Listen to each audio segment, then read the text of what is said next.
people, and a happy Halloween to you all. Dooby dooby dooby dooby dooby dooby dooby dooby dooby doo.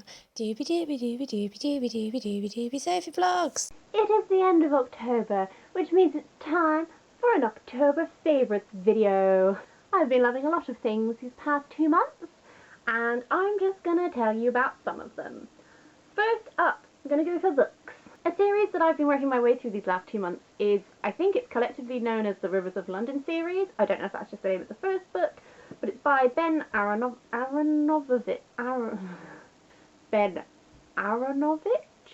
It's all set in London, and it's sort of like a supernaturally, like, policey, detective-y type series.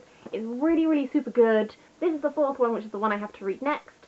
I think there's about 5. I don't know if that's the end of the series or not, but if you like detective fiction and things with more of like a supernaturally mystically element, I would absolutely recommend this. They are really great.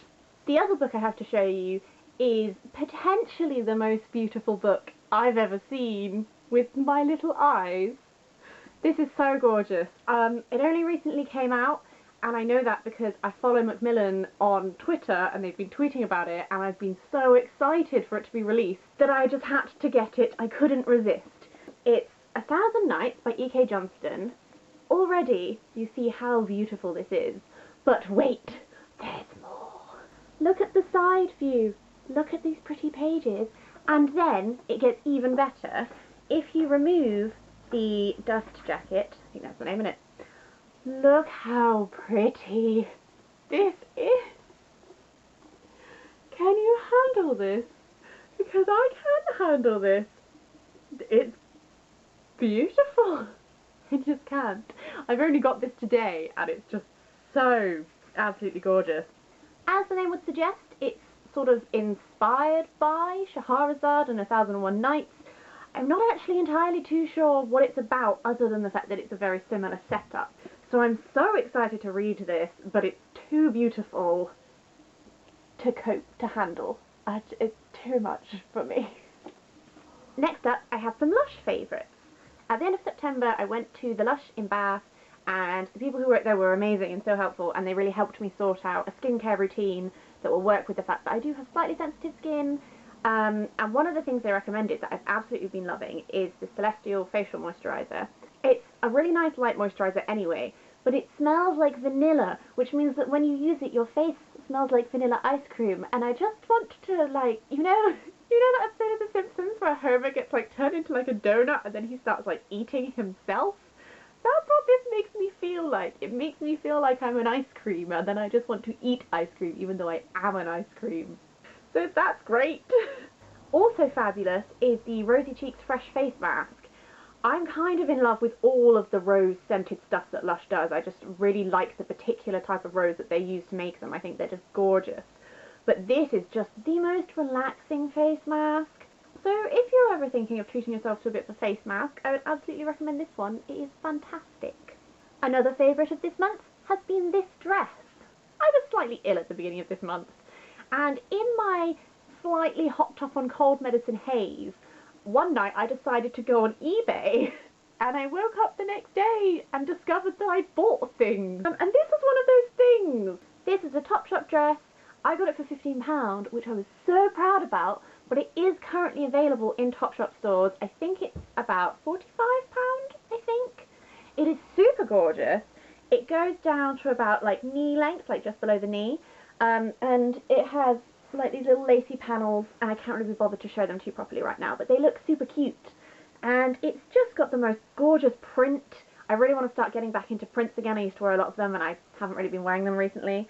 But I just think it's a really gorgeous, beautiful dress, and I feel wonderful when I wear it. So, Topshop, if you're interested.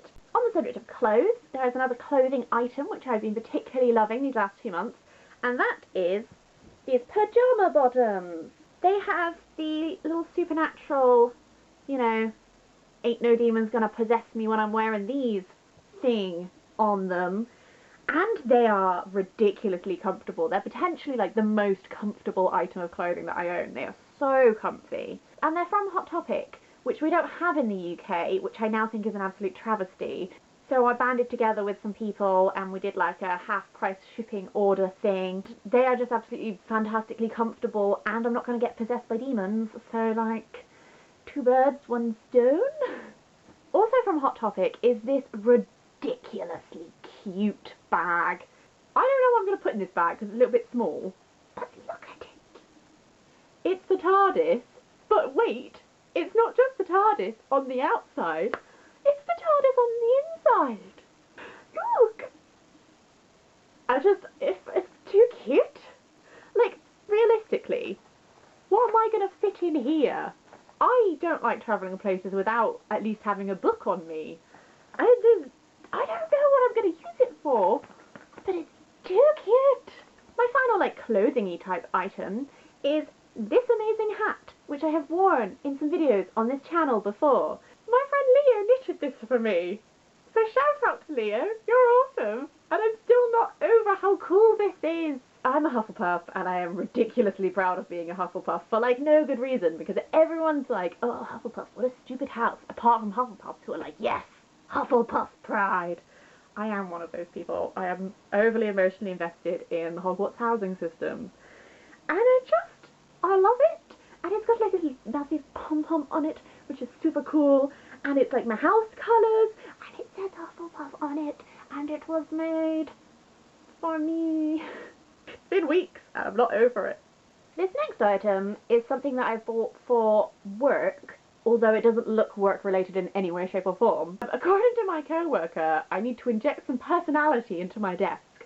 I take the view that I'm only there in the day, and why would I want to leave anything I like at work? Why would I not just have it with me at my house all the time?